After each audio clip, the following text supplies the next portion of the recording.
Pag-ibig Public Auction o for bidding na acquired assets ng pag-ibig.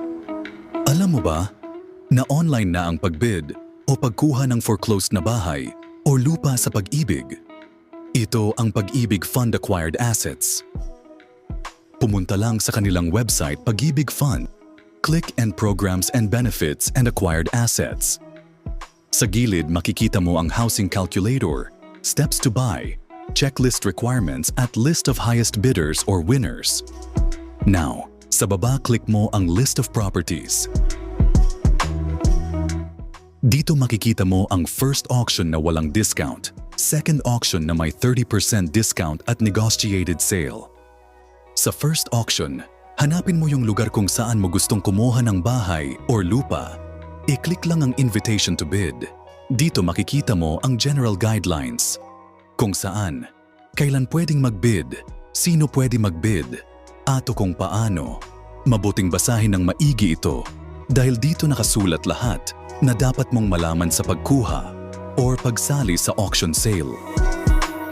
Kung may nakita ka ng lugar, click mo ang list and dapat mayroon ka ng buyer number. Kung wala pa, click mo lang tong register here. May nagawa na tayong video niyan, how to get buyer number. Dito mo na makikita ang mga property na for auction. For example, pictures.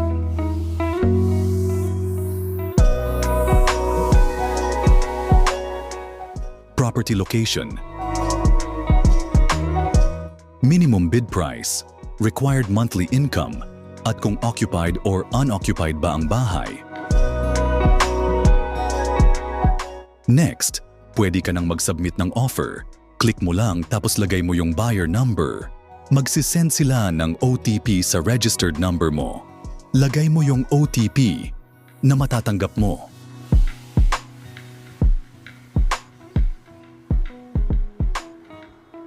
Dito makikita mo ang bid offer details.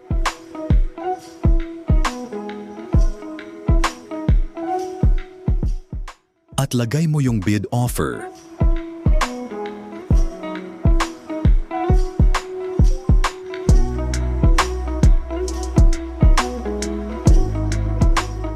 And other information like mode of payment.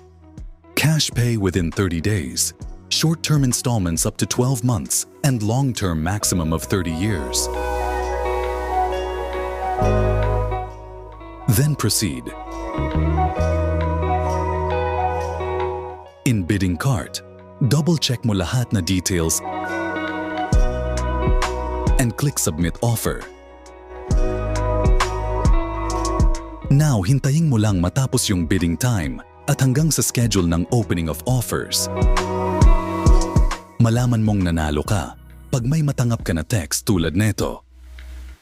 At makikita mo rin sa kanilang website, List of Sealed Public Auction Highest Bidders and Highest Offers. Pag ikaw ang nanalo, may hihingin na mga requirements ang pag-ibig tulad ng payslip, down payment equivalent to 5% of the bid offer, at iba pang mga requirements. Paalala, mabuting basahin at intindihin ang invitation to bid o ang general guidelines.